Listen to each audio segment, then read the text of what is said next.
BBC বাংলাও একটা report করেছে যে ডাকসু এবং জাকসুতে বৈষম্য বিরোধীদের বিপর্যয়, চ্যালেঞ্জের মুখে এনসিপি। আসলে এনসিপির জন্ম বৈষম্য বিরোধী ছাত্র আন্দোলন এবং তারা নেতৃত্ব দিয়েছে। প্রথম সারির যে নেতারা আছে সবাই ছাত্র এবং তারা নেতৃত্ব দিয়েছে এবং তারা সরকারের উপদেষ্টা পরিষদেও অংশ নিয়েছে। 3 জন ছিল, নাহিদ ইসলাম চলে আসার পর এখন 2 জন আছে। এখন যারা এত বড় একটা অভ্যুত্থান সংগঠিত করলো, তাদের নির্বাচনের যে পারফরমেন্স বা ফলাফল খুবই হতাশাজনক। এবং এখানে বলা হচ্ছে যে বিবিসি বাংলার যে রিপোর্ট, যে ঢাকা এবং জাহাঙ্গীরনগর বিশ্ববিদ্যালয়ের কেন্দ্রীয় ছাত্র সংসদ নির্বাচনের ফলাফলে ভরাডুবি হয়েছে বাংলাদেশ গণতান্ত্রিক ছাত্র সংসদ বা বাকসাসের। 1 বছর আগে যে তরুণদের নেতৃত্বে শেখ হাসিনার সরকারের পতন হয়েছে, মাত্র 1 বছরের ব্যবধানে সেই নেতৃত্বের একটা বড় অংশ কেন এমন পরিস্থিতির মুখোমুখি হলো, সেই প্রশ্নও সামনে আসছে। শুধু বৈষম্য বিরোধী ছাত্র সংগঠনই নয়, চরম ভরাডুবি হয়েছে ছাত্রদল, ছাত্র ইউনিয়ন বা বাম ছাত্র সংগঠনগুলোর প্রার্থীদেরা। এবং পুরো বৈষম্য বিরোধী যে আন্দোলন, সেই আন্দোলনের যে মুখগুলো, সেই মুখগুলো শিবিরে যুক্ত হয়েছে এবং তারাই আসলে সেই যে নির্বাচনের ফলাফলটা তাদের হাতেই গেছে। শেষ পর্যন্ত কেউ দাঁড়াতে পারেনি। তো ছাত্রদল তার সাংগঠনিক অবস্থা খারাপ, বাম সংগঠনগুলো অবস্থাও একই, অতএব। কিন্তু ধারণা করা হচ্ছিল যে এনসিপি তারাই তো, যেমন ছাত্র অধিকার পরিষদ নুরু কোটা সংস্কার আন্দোলনের নেতৃত্ব দিয়ে ফোকাস পয়েন্টে চলে এসেছে, যার কারণে নুরুকে কিন্তু সেই কঠিন আওয়ামী শাসনের ভিতরেও তাকে কিন্তু পরাস্ত করতে পারেনি। নুরু সহ বেশ কয়েকজন জিতেছে। কিন্তু এত বড় আন্দোলনের পর আজকে তাদের অবস্থাটা কি? এই অবস্থাটা শুধু কি ছাত্র সংসদ নির্বাচনে, রাজনীতিতেও অবস্থানটা কি? রাজনীতিতেও কিন্তু অবস্থানটা ভালো না।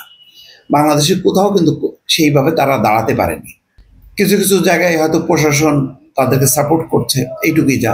তার কারণে হয়তো তারা টিকে আছে বা এখনো তারা রাজনৈতিক কার্যক্রম চালাতে পারছে। কিন্তু সেই জনসমর্থন নিয়ে যে একটা রমরমা ভাব, সেই ভাবটা কিন্তু নেই এখন তাদের কার্যালয়ে। সেই গেলেই বোঝা যায় যে আগের যেই উপচে পড়া ভিড়গুলো আস্তে আস্তে কমে যাচ্ছে এবং তাদের সাথে যারা, তারা একে একে কিন্তু সরে যাচ্ছে। কেউ আনুষ্ঠানিক পদত্যাগ করছে, কেউ অনানুষ্ঠানিকভাবে সরে যাচ্ছে। এটা হলো বাস্তবতা।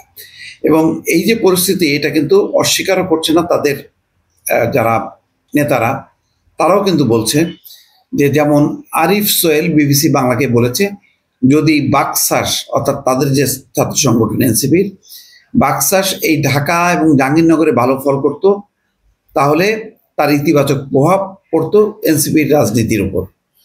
তবে তারা এটিও মনে করে, গণঅভ্যুত্থানের পর বৈষম্য বিরোধী শিক্ষার্থীদের কিছু কিছু কর্মকাণ্ডের নেতিবাচক প্রভাব ছাত্র সংসদ নির্বাচনে পড়েছে, যে কারণে হতাশাজনক ফলাফল এসেছে ডাকসু এবং জাকসুতে। দেখেন, এখন শুধু তাই না, আজকে মাহফুজ আলমের উপরে যে হামলার ঘটনা, তাতে কিন্তু নাহিদ ইসলাম খুব গভীরভাবে শকড হয়েছে এবং বলছে যে সরকারই হয়তো এরকম একটা পরিস্থিতির দিকে ঠেলে দিয়েছে। এটা হলো হতাশার বহিঃপ্রকাশ।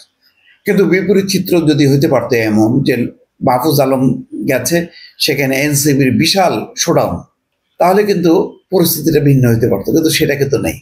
এখন যেমন জাপান সফরে আছে, জাপান সফরে, সেটাও একটা গণতান্ত্রিক দেশ, সেখানেও আওয়ামী লীগের নেতা কর্মীরা যদি বিক্ষোভ করে এনসিপির নেতাদের সামনে বা তাদেরকে যদি আক্রান্ত করার চেষ্টা করে, এনসিপির পাল্টা ওখানে সেই রাজনৈতিক অবস্থান বা সমর্থন নেই যে তাদেরকে সেই প্রোটেকশনটা দেবে। শেষ পর্যন্ত তাদেরকে সরকার, লোকাল পুলিশ তাদের উপরেই নির্ভর করতে হচ্ছে। এইগুলো হচ্ছে রাজনীতির একটা হতাশাজনক চিত্র। বিএনপির কোনো নেতা কিন্তু এই চিন্তা করে না যে বিদেশে গেলে তার প্রোটেকশনের জন্য সরকার লাগবে বা সেই দেশের পুলিশকে লাগবে, তার দলের নেতা কর্মীরাই যথেষ্ট। আওয়ামী লীগেরও তাই। সেই জায়গায় এনসিপির জন্য প্রকাশ্য হলো, অন্তত ডাকসু জাকসুতে যদি তারা অর্ধেক আসন পাইতো, ইসলামী ছাত্র শিবিরের সাথে যদি তাদের প্রতিদ্বন্দ্বিতাটা হইতো, তাহলে বোঝা যেত যে না, এই তরুণদের যে জোয়ার, সেই তাদের নেতৃত্বের যে জোয়ারটা, সেই জোয়ারটা বিশ্ববিদ্যালয় অঙ্গনে আছে। বরং সেই জোয়ারটার পুরোটাই কিন্তু ক্যাপচার করছে বা নিয়ন্ত্রণে চলে গেছে ইসলামী ছাত্র শিবিরের হাতে। এটা একটা তাদের জন্য বড় ধরনের একটা চ্যালেঞ্জ এবং ঝুঁকি তৈরি হলো। দর্শক। ভালো থাকবেন। আল্লাহ হাফিজ।